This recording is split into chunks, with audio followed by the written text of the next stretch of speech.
When a lot of people think of craft beer, they think of a small brewery, a handful of tanks, a few folks smashing in by hand. And there's a lot of that.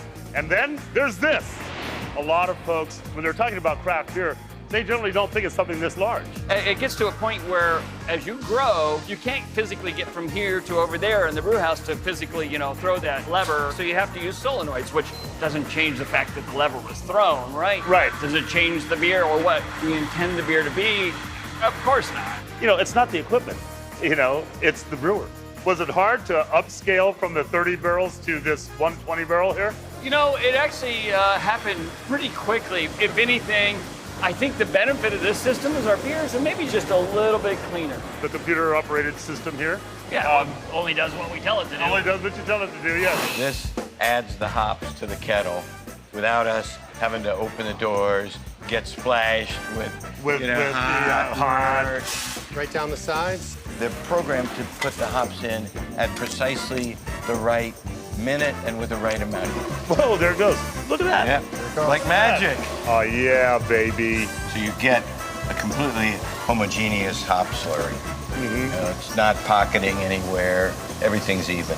And so it'll suck that hop-laden work back into the kettle.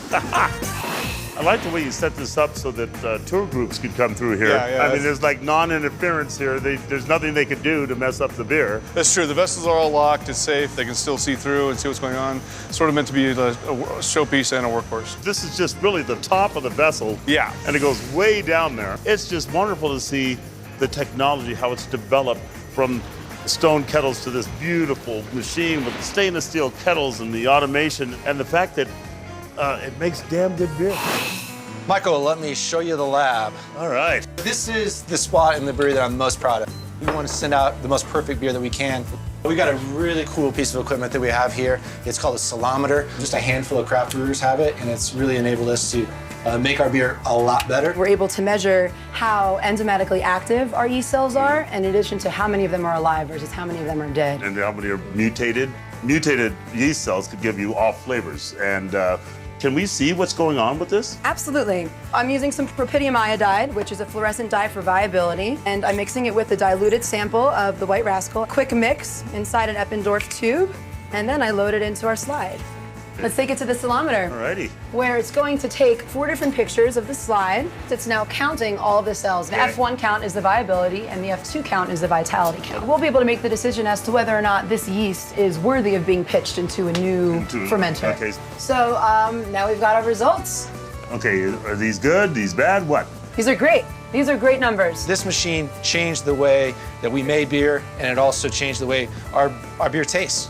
Adam, this is great stuff. Boys love this beer.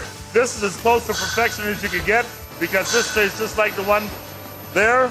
This one's gonna taste the same as the one I had yesterday, the one I had last week, and the one I'll have next week. Cheers, my friend. Indeed.